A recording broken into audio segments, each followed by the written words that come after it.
For Chicago and its residents as the release of the Adam Toledo videos caused even more outcry. There is still debate over what happened during that incident, and even after seeing those videos. Here now to talk more about the reaction such events can cause is Dr. Joseph Flynn, Associate Director of the NIU Center for Black Studies. Good morning, Dr. Flynn. Good morning. Thanks for having me. Of course, it was not an easy week watching those videos. You say we need to stop acting surprised when such incidents happen, but also we can't suppress our outrage. What do you mean by that? Well, these incidents are becoming so common in our society across the nation that, when another one happens, it's almost like a playbook just plays out again and again and again. So the fact that it happens, we know that it's a problem. So I think we can safely assume that it will happen again.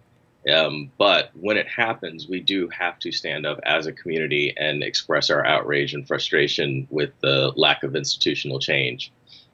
So how should we react? Obviously, city officials preparing for the worst in certain parts of the city for that criminal behavior. They've got barricades and salt trucks and extra patrol.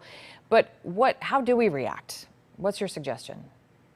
Well, I do think that as citizens, it's crucial that we exercise our First Amendment rights and get out in the streets and show our protest, lodge our complaints. Hopefully we can keep that safe for everyone involved.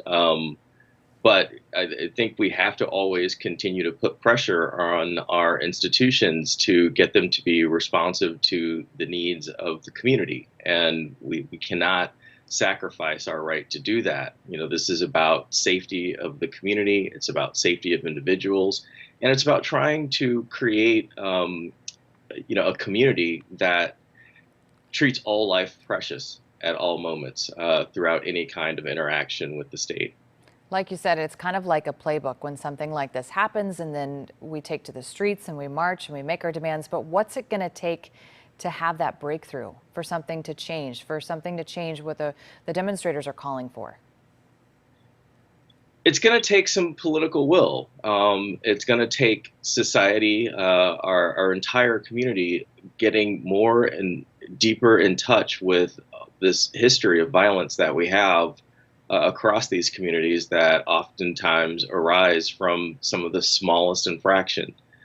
People should not have to worry about a death sentence just for running away, or just for selling loose cigarettes, or just for trying to pass off a $20 bill, a counterfeit $20 bill. So I think, definitely, these kinds of changes are going to have to come from the top down, from city leadership and the leaders of our institutions. And some who hear about this case have said, well, what was a 13-year-old boy doing out at 2:30 in the morning with a man with a gun, sort of blaming the boy? You say we need to stop that type of finger pointing. Yes, we do. It's, those kinds of preludes, or those explanations or those questions are, I think, designed to take a lot of the responsibility away from the people who are supposed to be trained to deal with those kinds of problems.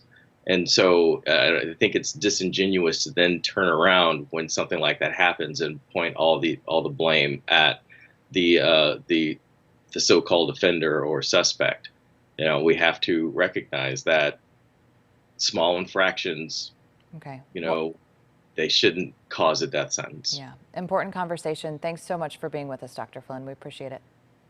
Thank you. Have a nice day. You too. Well, coming up, Portillo's is showing off a new